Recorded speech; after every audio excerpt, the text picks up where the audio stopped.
көжегім. Бір күшік жолдан үлкен, тәтті қауын тауып алыпты. Ол қауынды жарып, енді жей бергенде аяқ астынан түлкі жетіп келеді. Қауынды көргенде ашқарақ түлкінің сілекейі шұбырып, «Қауынды қайдан алдың?»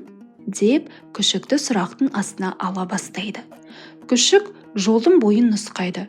Сонда түлкі көзін айналдырып, «Кеше мен осы арада бір қауынымды жоғалтып алып едім.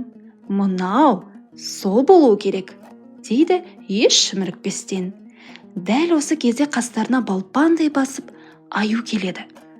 «Босқа ренжіспеңдер, қауынды мұнда мен қойып кеткенмін», дейді ол бір пәлені бастап.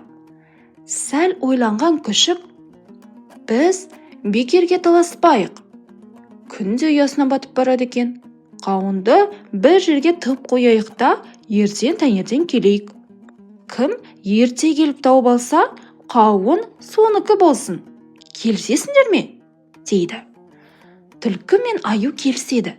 Сонымен олар қауынды бір жерге жасырады да бұрылып кете барады.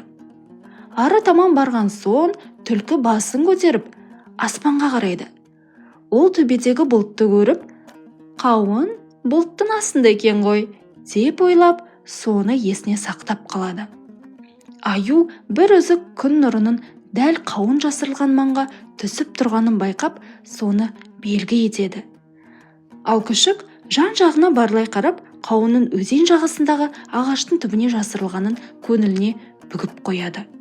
Ертесіне олар келіп қауынды іздеуге кіріседі. Түлкі мен аю қанша іздесе де ештеңе таба алмайды. Тек күшік қана қауынды жасырылған жерінен дәл тауып, аман есен жолына түседі.